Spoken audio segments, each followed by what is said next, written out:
Hello, welcome to my channel. For those of you that are new, my name is Angela and I am the Inquisitive Farmwife. And I am in my downstairs kitchen. I call it my market kitchen because I make a lot of foods that aren't necessarily just for my family. I make breads and jam. And today I'm here with Jam It Up June.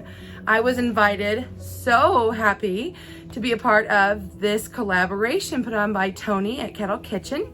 And I am number 5. So be sure to go back and watch any that you missed prior to this. And then there's going to be one every single day this month.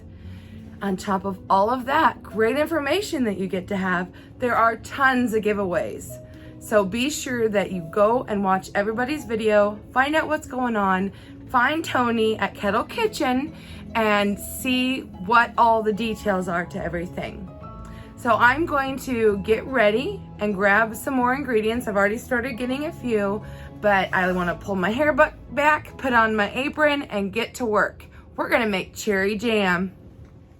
Apron is on, so let's get cooking. The cherries I used today are ones that I froze from my tree last year. They are a Tart Cherry. I don't have any fresh ready. It'll probably be another month before I get any. So I'm glad I had these frozen. It was a bumper crop last year. You need 5 cups of cherries for this particular recipe. I am using the recipe that is on the back of my pectin bag. Using Hoosier Hill, so this is a tested recipe through the company. It is specific to their type of pectin. The cherries I pitted last year, so that made it super easy. Okay, the cherries are really coming along here, so I think it's time to go ahead and add the lemon juice. We're just going to put 4 tablespoons right in there.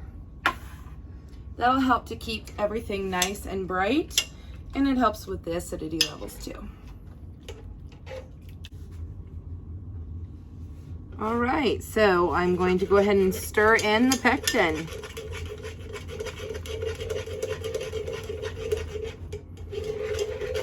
Remember that is 6 tablespoons.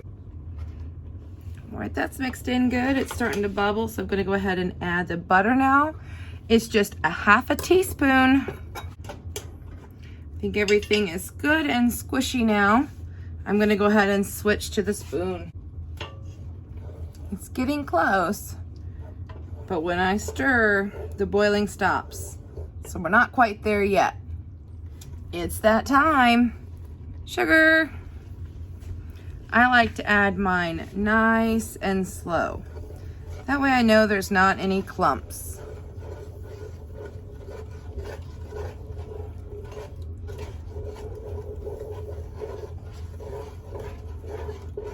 Sometimes when you add it all at once, it'll make one big lump and it's just a little harder to get it to blend in.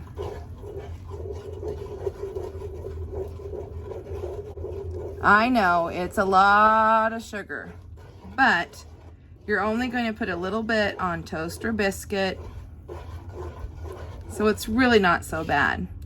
Plus, when you make it with the Tart Cherries, they need that little extra sugar. It's already starting to get nice and thick. Looks like we'll have a good set.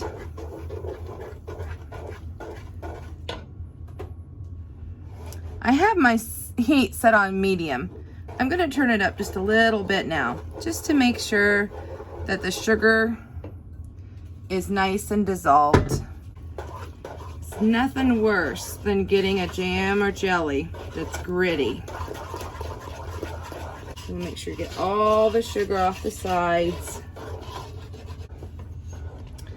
It is starting to bubble now.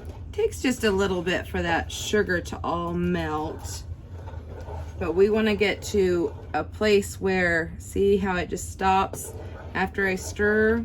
We need it to be a much stronger boil than that. I need it to be boiling so hard that even with me vigorously stirring, then it won't stop. So I'll bring you back then. Okay guys, I think we are there.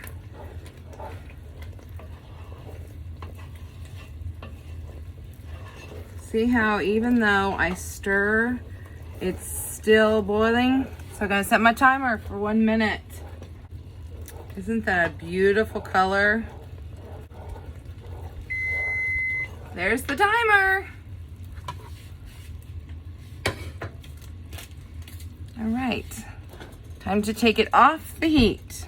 I tend to want to kind of move quickly on this part because it will start sitting up in the pan. I have my jars, they're cleansed and they've been in hot water. I'm going to go ahead and start filling them.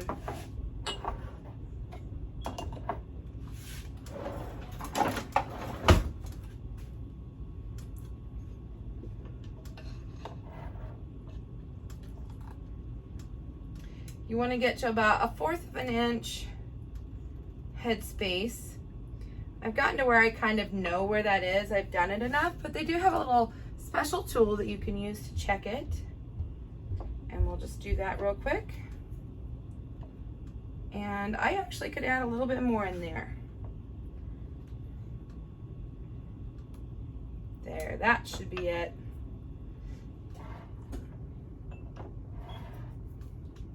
Perfect.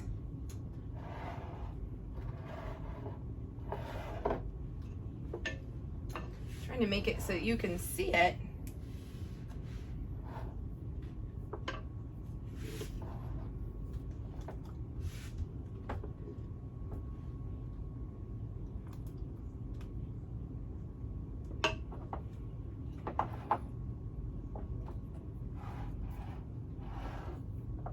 Yep. It looks like there's gonna be just a little bit for me. Darn. Lesson learned. Put this in hot soapy water right away so it starts soaking. I want to show you something though. Look at this.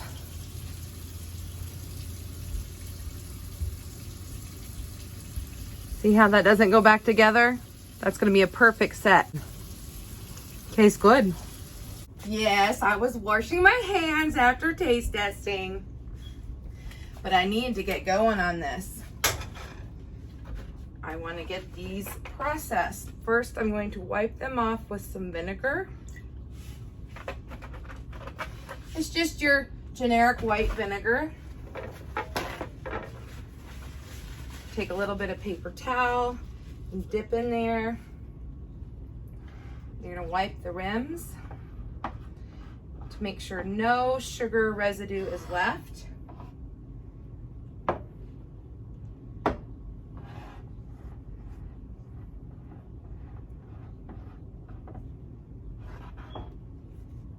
Even though we did use our funnel, it seems that there's always a little bit that gets stuck on there, especially when you accidentally overfill. Looks like we got 6.5 half-pint jars. 6.5 half-pint jars. That's a mouthful. How many times can you say that in a row? Wipe up the counters real quick.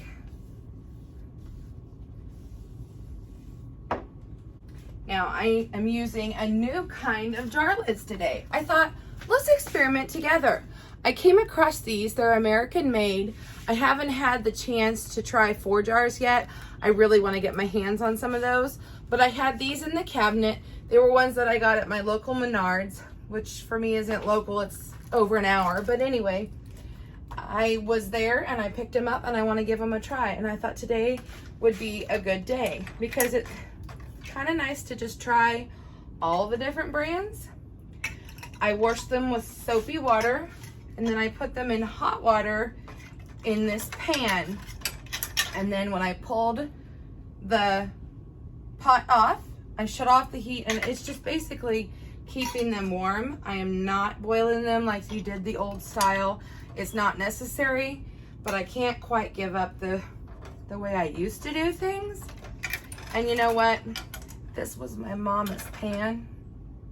And you just always put your lids in there. That's just the way it is. Lids.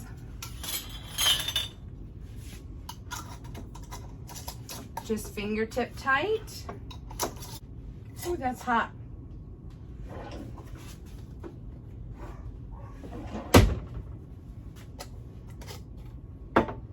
Don't ask me where I got this. I really don't know. But it sure is handy for touching hot jars. Today we're going to process with the steam canner.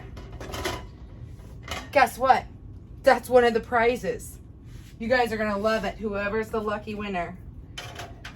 I've already got my water in here. It's been warming up. I'm gonna take that leftover vinegar, put it in there. Turn that heat back on. Put in my jars.